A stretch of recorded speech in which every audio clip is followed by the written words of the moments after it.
Treatment of anal fistula without surgery with no pain. Is it possible?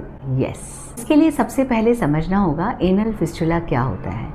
Anal fistula actually एक abnormal infectious tract होता है जो बन जाता है एनल ग्लैंड एब्सेस की वजह से। और एनल ग्लैंड एब्सेस बनता है उन लोगों को जिनकी गट हेल्थ खराब रहती है, बार बार पेट में इन्फेक्शन जिनको होता है, उनकी एनल ग्लैंड्स में भी इन्फेक्शन होने की वजह से एक बड़ा सा फोड़ा या फुंसी बन जाता है। और ये बड़ा सा फोड़ा या फुंसी अंदर ही अंदर एक बड़ा सा टनल बना लेता है जिसमें पस भरी हुई होती है। फिस्टुला की एक्सटर्नल ओपनिंग से पस लगातार ऊज होता रहता है और वो एनल एब्सेस काफ़ी पेनफुल होती है।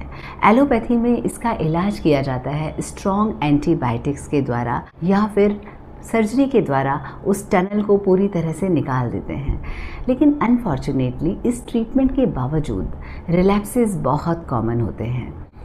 होम्योपैथी में इसका इलाज बहुत ही जेंटल वे में किया जाता है। पेशेंट को पहले डीपली अंडरस्टैंड करके उसकी गट हेल्थ पर ध्यान देते हैं जिससे उसका पेट बार बार इन्फेक्टेड ना हो और उसकी इम्यूनिटी बढ़ जाए, जिससे एनल ग्लैंड्स में इन्फेक्शन ना हो, एब्सेस ना बने। एनल ग्लैंड में अगर एब्सेस बनी चुकी है तो कुछ मेडिसिन्स दी जाती हैं जो पस को पूरी तरह से बाहर निकाल देती हैं और फिर फाइनल स्टेज पर हीलिंग मेडिसिन्स देकर उस टनल को पूरी तरह से हील कर देते हैं और बाहर से देखने में लगता है कि टनल बंद हो चुकी है और जैसे कुछ भी नहीं रहा।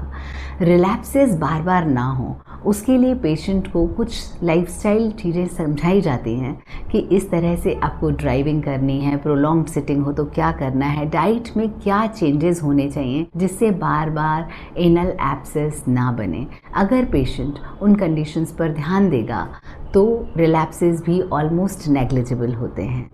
अगर आप एनल फिस्टुला के बारे में कुछ भी और जानना चाहते हैं तो हमें ज़रूर डीएम करें।